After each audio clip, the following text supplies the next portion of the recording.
السلام علیکم سامعین، یقیناً آپ سب خیریت سے ہوں گے اور آج کی ویڈیو بھی آپ کو پسند آئے گی۔ بسم اللہ الرحمن الرحیم۔ اس ویڈیو کو آخر تک ضرور دیکھیے گا، دوستوں کے ساتھ شیئر کیجیے گا اور چینل کو سبسکرائب کیجیے گا۔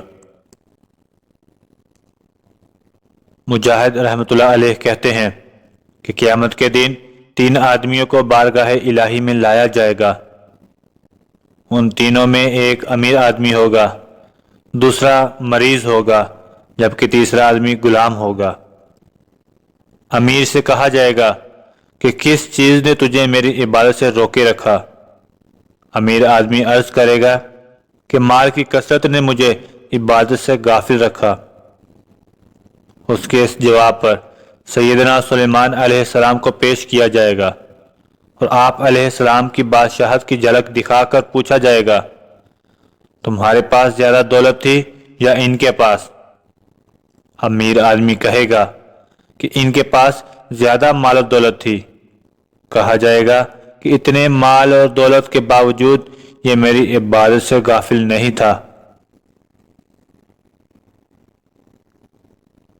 پھر اس کے بعد دوسرا شخص یعنی مریض کو لایا جائے گا اور پوچھا جائے گا، میری عبادت سے کیا چیز مانے تھی؟ مریض آدمی جواب دے گا، میں بیمار تھا۔ اس کے اس جواب پر سیدنا ایوب علیہ السلام کو بیماری کی حالت میں لایا جائے گا اور پوچھا جائے گا، تم زیادہ بیمار اور لاچار تھے یا کہ یہ؟ مریض آدمی جواب دے گا، یہ زیادہ بیمار تھے۔ کہا جائے گا، بیماری اور ضعف بھی اسے میری عبادت کرنے سے باز نہیں رکھ سکے۔ پھر اس کے بعد تیسرے آدمی یعنی غلام کی باری ہوگی۔ پوچھا جائے گا، کس چیز نے میری عبادت سے باز رکھا؟ غلام آدمی جواب دے گا، میں غلام تھا۔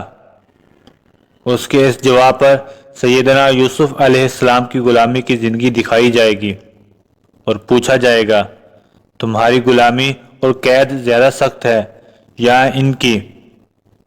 وہ جواب دے گا کہ ان کی زیادہ سخت ہے۔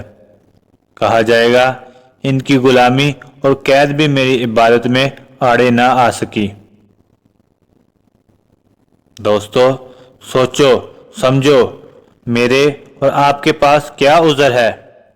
آئیے توبہ و استغفار کرتے ہوئے اپنے گناہوں کی معافی مانگیں اور مالک کائنات و خالق ارض و سما کی عبادت میں جٹ جائیں۔ اس نے ہمیں اور جنوں کو صرف اپنی عبادت کے لیے پیدا فرمایا ہے، اور اگر بتقاضائے بشریت گناہ سرزد ہو جائیں تو معافی مانگنے میں دیر نہیں کرنی چاہیے۔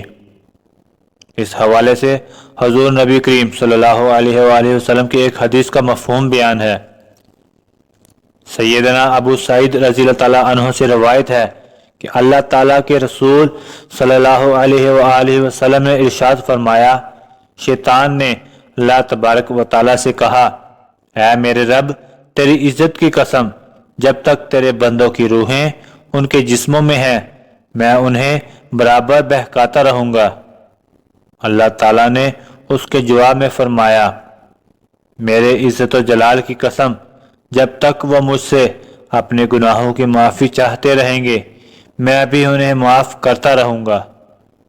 اللہ تعالیٰ سے دعا ہے کہ اللہ تعالیٰ ہمیں گناہوں سے بچنے اور اپنے سابقہ گناہوں سے توبہ و استغفار کرنے کی توفیق عطا فرمائے۔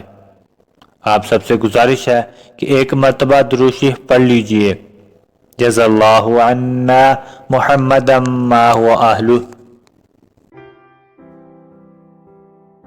اس ویڈیو کو لائک کریں، شیئر کریں، کمنٹ کریں، خود بھی سبسکرائب کریں اور دوستوں کو بھی سبسکرائب کرنے کا کہیں۔